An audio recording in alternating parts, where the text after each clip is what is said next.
All right, welcome back to the Randy Forcier podcast. I'm your host, Randy Forcier.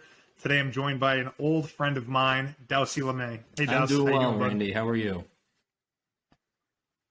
Doing good, man. Thanks for making time. You're a busy man between work and YouTube channels and writing books.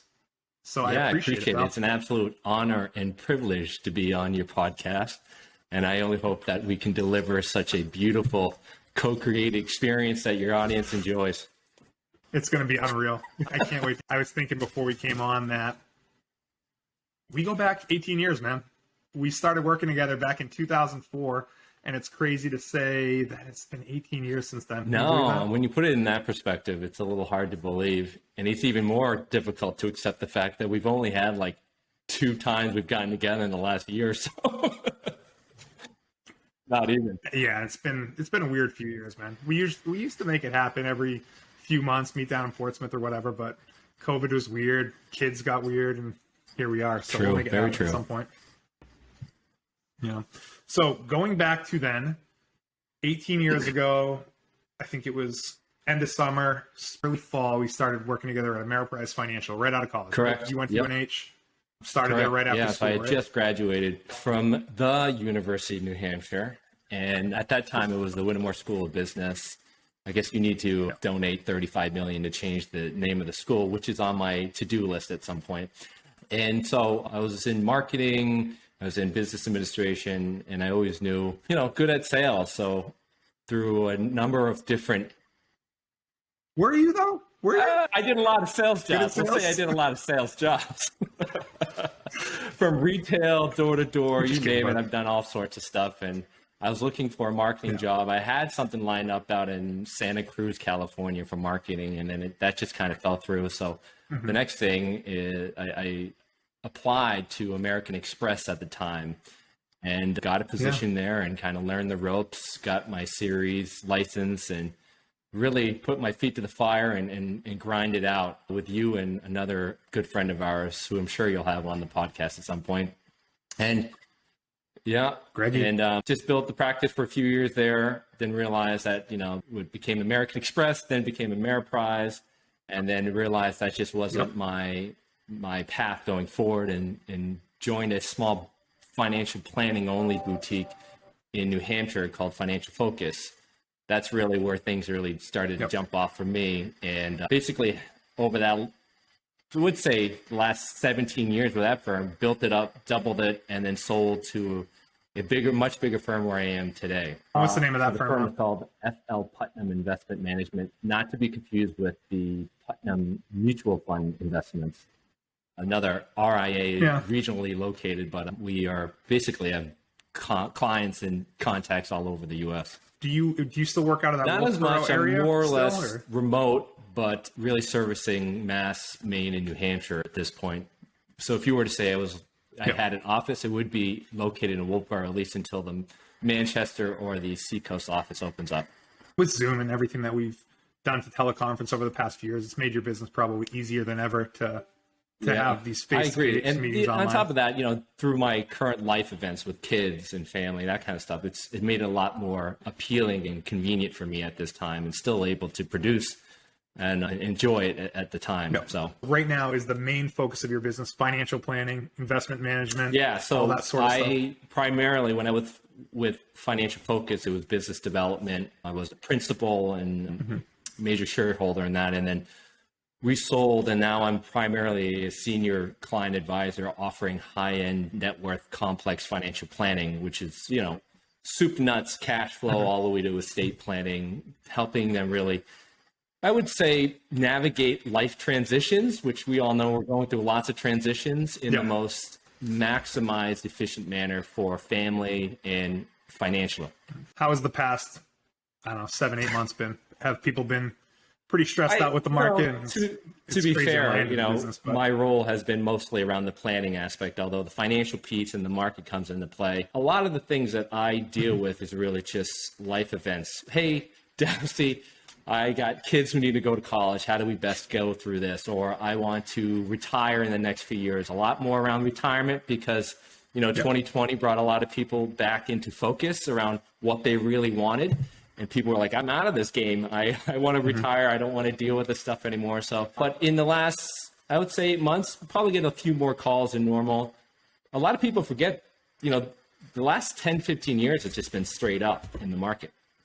I mean, that's an aberration. Yeah. We haven't been used to volatility. So now that the volatility has come back in, there's a little bit more of the questions around risk, around what's important and what's going on. And so we have our ear to the ground a little bit more, but we're also a little bit more mindful about having people walk back from the ledge from a behavior standpoint, an emotional standpoint. It's like thinking about when certain presidents came into office, people sold out of the whole portfolio, right? And having to walk people back. And those who did that lost out some of the biggest market returns in history. So that's kind of what I've been doing a lot more these days, along with life transitions and the tax impact, et cetera. I'm sure you've been setting expectations with people, and I'm sure that people are aware that this sort of stuff can happen. And if you mention it to them, it probably reduces the number of phone calls that you get coming in. But even then, regardless of any conversations that you have or expectations you set, some of this stuff that's going on in this world today is going to spook people. I'm sure you're there to help them feel comfortable moving forward. And as long as you have a plan in place, yeah, I agree. I think what I've been finding, though, is like what people are projecting their problems onto the market, right? And so they're like coming to us and saying, well, the market and the portfolio, and they want to talk about it. But what I really know is that underneath all that is a whole set of different problems and fears. It's like, am I good enough? I have a safety issue, all those things. And it's just projected on the market. So I have to navigate people through the market piece, but then to get to the actual core of what they're calling me about really, I think, sets what I do in our firm apart, and why our clients love talking with me, and how you can be an actual trusted person for navigating through these difficult times. As you are aware, you were in the financial planning industry for a short bit, and connecting with people on that level can really, I think, drive your business and improve the clientele that you have. Yeah, there's no doubt about that. It's funny, I just listening to you talk about it, it reminds me of the old Y-Core days when we used to make phone calls. Smile and dial, man. Smile and dial. We would just get in a conference room, the two of us. For those that don't know what a Y-Cord is we would each have headsets on, listening to the same phone calls, and just talk to people about financial planning. Man, that was just, we were 22 years old at the time. So it's just nature of the business at the time and part of that whole learning process, but how things have changed. And just to listen to you talk about it passionately now, thank you. It's pretty Appreciate cool to see. that. I realize a lot of the things that we did, although it may not have been as successful, was necessary experiences to get to where we are today, right? And those smile and dials, I mean, hours dialing people on a Saturday and those things. Yeah. I really learned something from that, especially how to develop a really thick skin and not take no for an answer. Yeah, definitely not take no for an answer. Yeah, I look back at some of those days, and there are certain regrets that I personally would have during those days, just kind of the way things went. But I am glad that it led me to where that I am today, and I'm sure the same for you.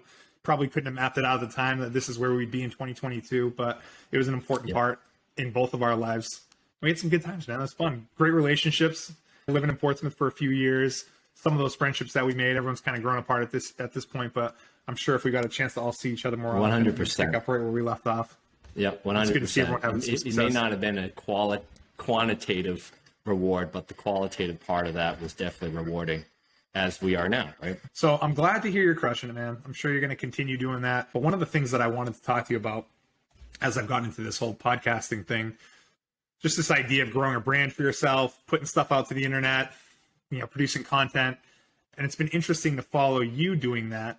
You have a YouTube channel. It's called Spiritual Daosith, and I'll link to it in the description. But tell me a little bit about this, where the idea came from. This is not something that I'm aware was in your life when we were seeing each other often a while ago. So at some point it came into your life, but just tell me more about what it is and where it all came from. So I have to kind of step back and kind of give you just a quick synopsis of beginning of my life, because I think that kind of gives you dovetail into why I opened up this whole YouTube channel and social media platform and the book I wrote.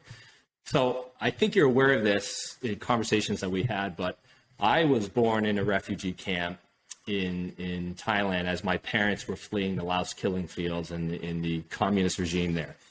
And so going through that, coming to the U.S., and my father was an abusive drunk, and my mother was mentally ill. So my early core childhood memories, everything that was like projected onto me, beliefs, how I felt, was just filled with trauma. You know, you talk about feeling safe, worthiness, self-love, you name it, right? And so I carried a lot of that throughout my entire, I would say, all up into my 30s or so. And then realized how it transferred over from the financial planning world was that I was making good money. I was making really good money, more than I've ever had. I had more things than I could ever imagine. And yet I was so unhappy. I was so angry. And things just were the same patterns of feeling self-worth and angry and betrayal and all these different things in my life that I've always been feeling since I was a kid. And I was just like, why is that happening? And I've always been fascinated with finances and how people behave. And through my own inquiry, I would say with the birth of my daughter, I went into a massive meditation practice where I was meditating for a couple hours a day, inquiring about why I was so angry about certain things. Like, for instance, one of the stories I had about my wife and I, we had just bought our house, and you helped me buy that house. And we were, you know, this is a house, it is more than I've ever had, best thing I've ever had in my life. And the first thing my wife says to me is like, I want to put blinds up on the windows and I want to change the color of the paint. And somehow I internalized that as an attack on my self-worth. And I was livid. Like, how could you ask me when I just bought this house to buy blinds, which any normal person would put up on their windows, or just change the paint? But to me, that was an attack. And I got so angry about that.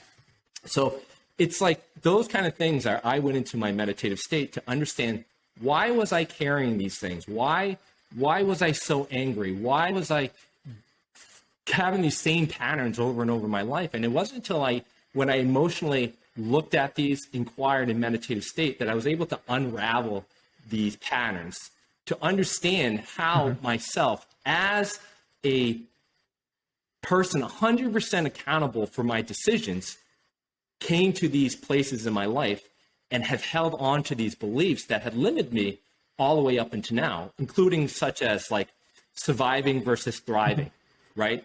Lack versus abundance, self-worth versus feeling worthy, like all those things. So through my own healing process, I was able to find more peace, joy, and love. And that's part of the reason why I started the YouTube channel, was to say, I have an experience which I felt, given my past and the story and the content that I had and the process I went through, to share on my YouTube channel with the world.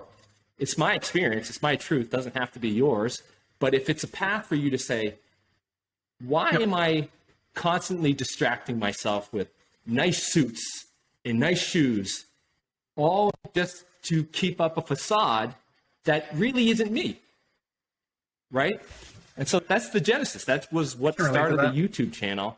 And I've been making videos almost, weekly, if not, sometimes monthly when I fall back, just to give people spiritual insight to what they're going through, or just to intuitively talk about what's happening in the energies of the month and what they can expect for themselves, and emotionally what they can do and how to work through that, etc. Now, when you went into the pattern of doing 2-hour meditations and you really started to unravel that, is that just something that you knew how to do naturally, or was there some type of inspiration, or were some readings that you were referring back to, and like a process that you were following to do that? Well, great question. You go on YouTube, you go anywhere, and there's so many different things about meditation and spiritual concepts. All I knew was that I just wanted to start doing it. And I just started, hey, just sit quietly for 5 minutes at a time. And so I just sat quietly and just kept doing it more and more. And there is a point where you get like monkey brain, where you just have thoughts coming in and out all over the place, and you're just kind of like all over the place mentally.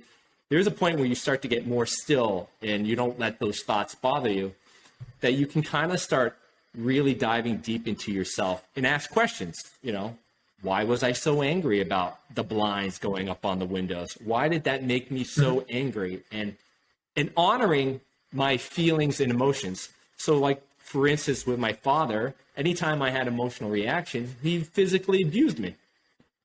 So I repressed my emotions. So in the meditative state, I was honoring my emotions, saying, I am valid to receive this feeling of anger, sad, whatever it needed to be, but unraveling and understanding why that was occurring was a whole nother process and deeper level in my meditation. So it's really just doing it, getting in, starting it, and just constantly working through that. And you get more proficient as you go along. Do you still make time it may to not be as dedicated now? as like an hour there.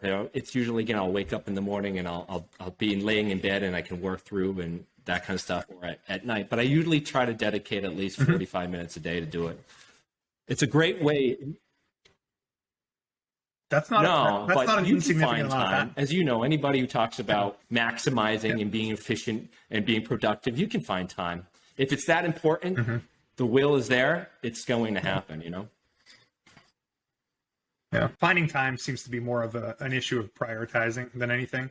I see that in business and life. If you want, like you said, if it's important, if it's something that you want to do, you'll make it happen. Something else will get pushed to the wayside and you'll prioritize I agree. it. So I think it's just a matter of doing a lot of this, it's funny because a lot of what I've been doing also transfers over from the financial planning world, especially around like abundance and money, success, and what that means for everybody. And and this is part of the reason why, I'm sure we'll talk about is in terms of why I wrote the book too, is because all of us are responsible for our life. We are empowered, right? Your best decisions in your life have led you to where you are now. So if you're not happy with where you are, you really have to inquire about your decision-making and your beliefs on how you got there. And it isn't until you do that, you'll never break the pattern. So that was what this process was for me, was to say, what was my thinking and my beliefs up until this point that led me, given all my best choices and decision-making, to be at this exact moment where I was completely unhappy with my life. And that's kind of why the YouTube channel came out, and that's why my book came out. So tell me about the book. Did you know pretty early into starting the YouTube channel that you're like, I'm going to write a book as well? Or you were just putting enough content out there, you're like, I should write a book, and felt comfortable with being able to produce enough content to fill a whole book? So the YouTube How did that was all kind of like, about? I would say, I was writing all the dialogue for all my YouTube videos. And so I kind of knew what I was writing was going to end up being in a book at some level, right? And that book was basically an outline of my experience of how I dove deeper into me and reconnecting with myself. And to understand that, I'm responsible for where I am today, albeit some of the things that happened to me, you may feel like you were so removed from it, but some way you were part of it. So therefore you were responsible. And then how to go from there to all the way to finding more peace and joy in your life by unraveling, becoming more conscious and aware of how you feel and how you act and connect with everything in your reality. And so that book came about fairly easy. It basically wrote itself because I already had all the material through my YouTube channel. And so. Yeah. Now, it's called Becoming the Creator. And tell me how that title fits into things. Like, what does becoming the creator mean? Yeah, it certainly has a meaning. So when you think about life, I always think that my past life has always been victim-based. Life happened to me. Oh my God, this happened. I'm a victim. I'm angry. But life doesn't typically work that way. Life happens because of you. It's just because you have given in a belief system of disempowerment that life is affecting you and you're a victim to it. It isn't until you decide to take accountability and to stand in the place that you are the creator, creating your reality, that you can step out of victim-based mentality and understand how you played a part in the entire experience. You can't get out of victim-based mentality until you take accountability and know that you are responsible for it, no matter how far removed you are from it. And then when you're able to do that, you can then put yourself in a place of empowerment to saying, I choose in my awareness in the moment, a different choice than what I've done in the past that leads me into a different path of where I would have normally been in more empowerment, joy, and love in my life. So taking responsibility sounds like it sounds like a bad thing without hearing all the context around it. Like, I'm going to take responsibility for the bad things in my life. That doesn't sound like a pleasant realization, but it's actually empowering you to change. To me, there's a difference of accountability versus defining you, right? You can take accountability. I made a mistake. I own up for it. I understand how I came about doing that. And so you learned a lesson, right? Versus saying, oh my God, I'm a victim.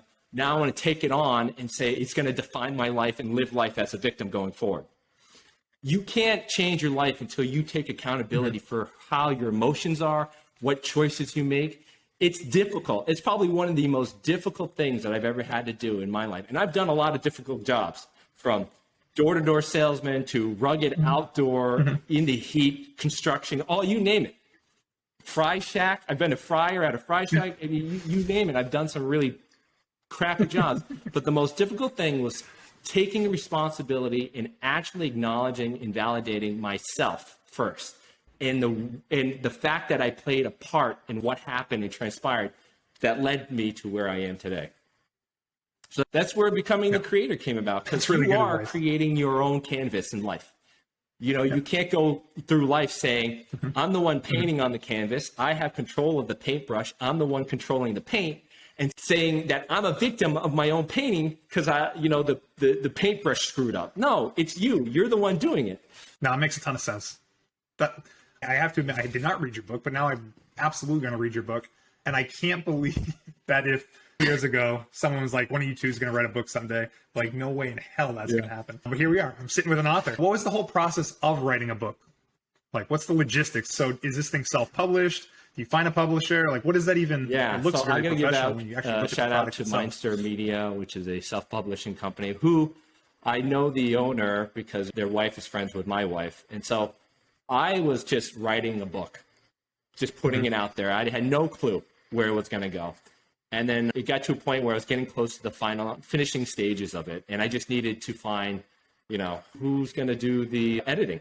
I had no clue about anything regarding the publishing business. And so I had a great conversation with JJ Hebert, and he helped me go through that process to get the final product that you see behind me, Becoming the Creator.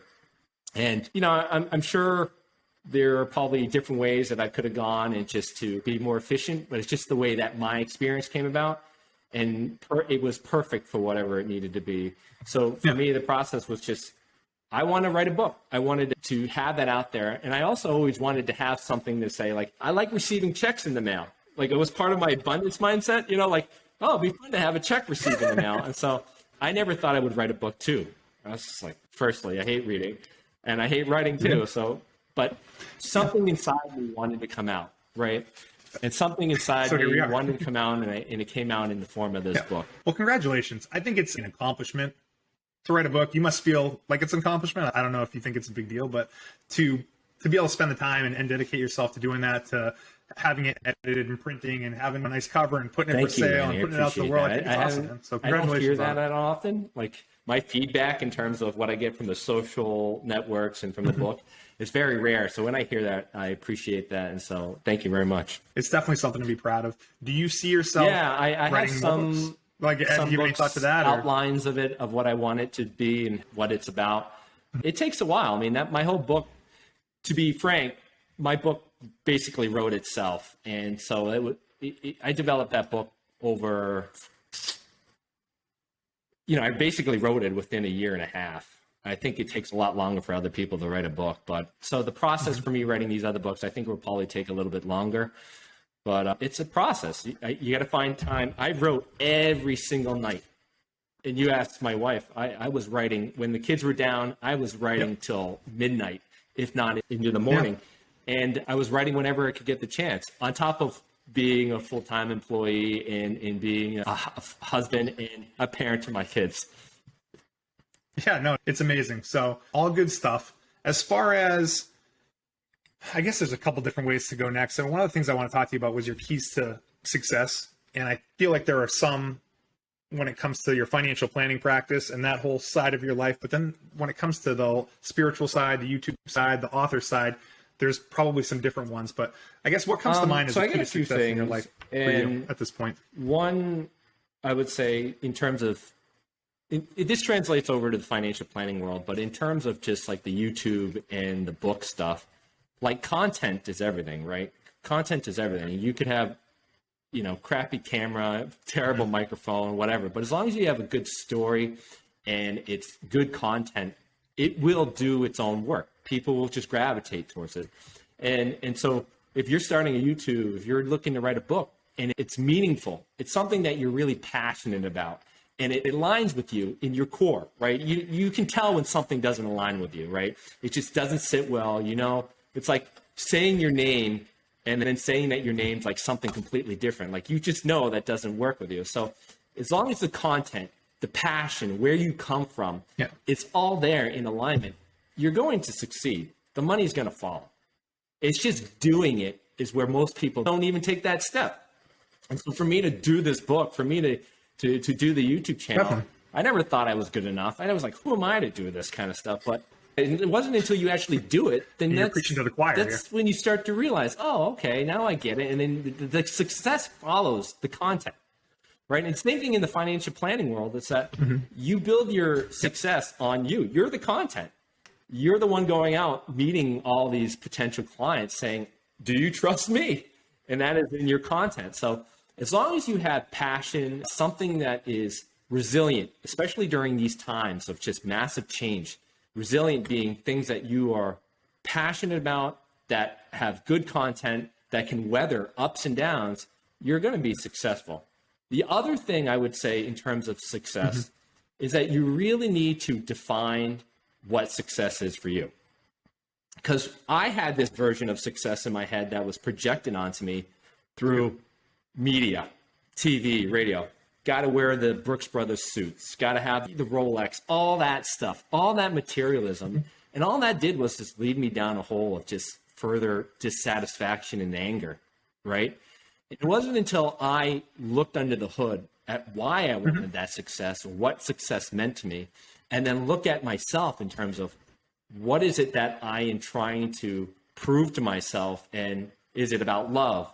Is it about anger? Whatever it is, that I was able to remove the belief systems around lack, around keeping myself small, to open myself up to more opportunity to allow more success, even though I wasn't really asking for it to come into my life. Such a great takeaway.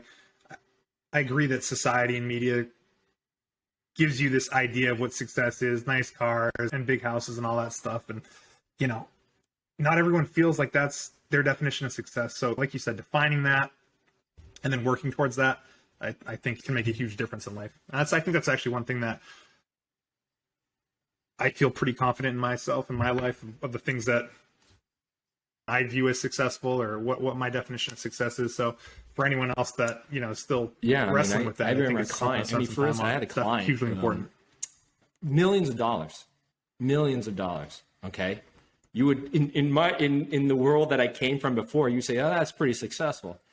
Yet these people's their belief was that they were going to run out of money, and that they were so afraid of having to panhandle on the street.